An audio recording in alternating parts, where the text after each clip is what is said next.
Hello. Um, this, er, hello. This is a PlayStation 3 controller that I'm going to be unboxing today. Well, I've actually already unboxed it and used it, but I'm going to talk a little bit about it and its ups and downs and if it's actually worth getting if you're looking for a PlayStation 3 controller like this. So, first, let's look at the box. It's got a U.S. Army Elite Force on it, because this is the name of the controller. It's actual U.S. Army branded, so it's an officially licensed product of the U.S. Army. It says actually down here. And then it's for PlayStation 3, as I said, and you can also put a Move controller into this area. It also has a few examples of games that you can use on it, so Call of Duty, Battlefield, that kind of stuff. And there's also a few examples of Move games that you can use this for. So, GoldenEye, SOCOM, Resistance 3, that kind of stuff. And before I show you what's on the inside of this flap here, I am going to show you the back. And it's basically, it has the title, what it is, the U.S. Army logo, a little bit of information about the actual controller, that it's basically all of its features and specifications. Let's see what else is there. There's the same exact examples for games over here again. Oh yeah, and the company is CTA. I don't know how big a company it is, but it's a company that made a PS3 controller in the shape of gun. Actually, I think they made two, but I only have this one. So on the inside here, it has a little clear window showing you the actual controller, the stock attachment, the scope, and the USB port. Not USB port, the USB plug that allows you to Bluetooth connect to your PlayStation. And then on this flap up here, you have all the different things about it, or everything about it. Ugh, you know what I mean. It just shows that it's an adjustable stock and detachable. There's an on-off switch. The right analog stick is on the actual handle, if you can see in there. Then there's the R1 button and trigger and all that fun stuff. It's actually I feel like they put more than they needed to on here, because some of it's kind of obvious, but there's also a little diagram on how to put the Move controller in. Also, another small complaint that I have about the actual box before we get to the actual product is it says X, O, and square and triangle buttons, instead of having all the different shapes that the buttons are. I don't know why they did that, but they did. So, yeah. Alright, let's get into the actual box. As I said, I've already opened it. It's just, you just cut some tape up here. All pulls right out. Let me actually flip it over before I pull it out. Doing this one-handed is surprisingly easy.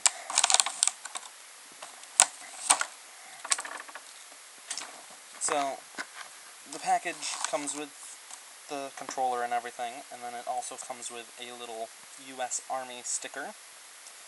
Why? I don't really know, but probably because it's quote-unquote an officially licensed product. Then there's also all the directions for it. I didn't really look at them because it's fairly simple. And then, as I said, there's the actual controller. There's this piece that broke off. It's not really an important piece though. The little USB connector, or not connector, USB Bluetooth. And then the stock, if I can get it out, and the red dot sight. Doesn't even really have a dot, it has a circle on it. I guess there is a dot, but honestly I feel like it could have been better. So this, I'm going to toss aside. Unfortunately I'm not going to actually show me using the controller because it's just a little bit awkward for me because I'm a little bit more used to the standard controller. Because the look joystick, your right analog stick, and all your buttons are kind of placed in an odd way. So if you're gonna hold it, you want to hold it like this, but then you can't comfortably reach the joystick or the buttons. You kind of have to like hold it like just with your fingertips in order to do that, which is doable, but not comfortable. So, also when I was using this, the joystick just didn't move as smoothly as the actual controllers do. Like, it would only go left, right, or up and down. It wouldn't really do diagonal very well. So then, but anyways, that's all the buttons on the handle there. Then there's a reload button, so you just hit that when you're using it. If you need to, you can just hit it on your knee. Sometimes it won't work though. Just a small issue. Then there's start, select, and home. The trigger button. The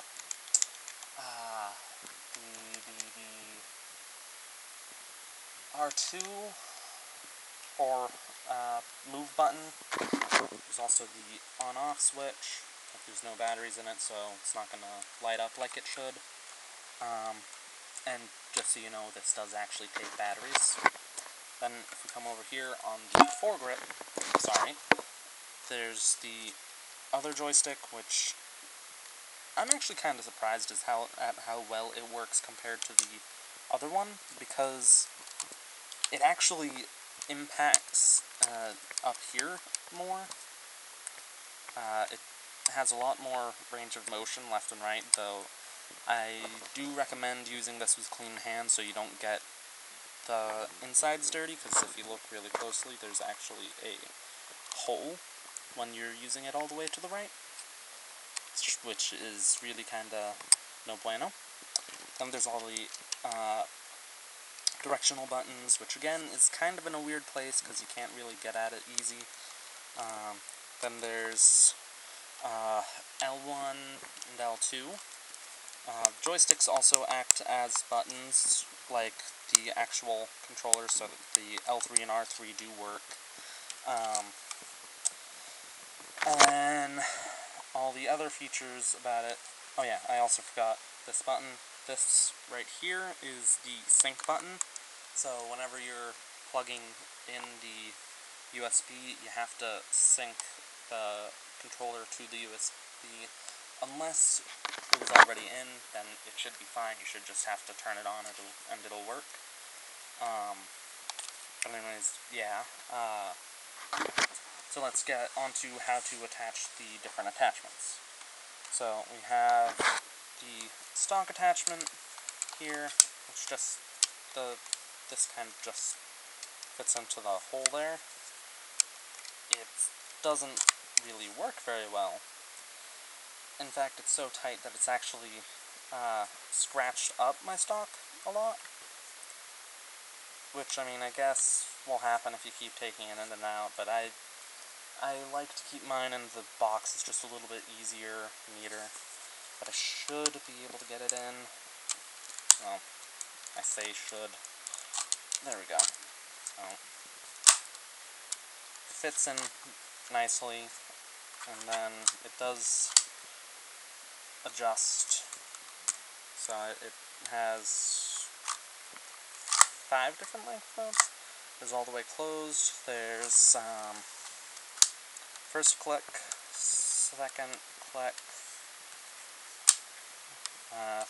third click, and there's all the way open. To remove it, you just push this button and the button on the opposite side here. It's very tight, so you may have difficulty.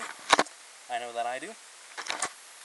Then again, I'm not the strongest guy in the world, but then there's also the red dot scope, which goes on up here, like so. And again, it's very tight, so it's actually started scratching up the paint. I'm sure you can't see it, but I feel like they could have done it a little bit better, or at least had a clear coat on everything so that it didn't scratch so easily. But then we move on to the move functionability. And, oh wait, actually, there's something else I missed. So, see up here, this little gray piece? That is where this goes. It's supposed to sit on top, just like that, but for some reason it wasn't done very well, so I just opened and closed this a few times, and it ended up breaking off. But for the actual move capabilities, you just need to turn on your move controller and turn this on, and take this off. Hold on, let me grab my controller. So, you just pull that out, then you slide this into this little area right here, and push it flat, and close it all the way, and it's connected, so I mean it's very easy to do that. And I actually kind of enjoy using this a lot better with the move controller in it than without. And I like not having the sock on because it's just kind of gets in the way. And again, this is kind of useless, the red dot sight, so I leave that off too. So I mean, this is how I usually use it in the, 3 times that I've actually used it, but it's very good if you have games that are move capable. So if you have the DLC for Portal 2, or Infamous 2, or the games that they give examples of on the box, GoldenEye, SOCOM, Resistance 3, and Overkill. And I'm sure that there's more that you can use it with, but those are the ones that I know of. Yeah. Honestly, it's not a bad controller. It just might take you a little bit of time getting used to, because this is so odd. And another thing is you can only use it if you have 2 AA batteries, which are the cheaper of the batteries, but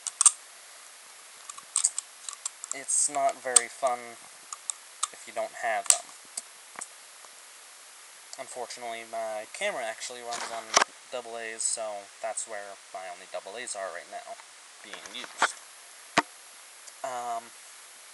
Anyways, if I had to say to get this or not, I would recommend getting it, but only if you're going to use it for a move, because this handle, these buttons and the joystick are just in a weird place.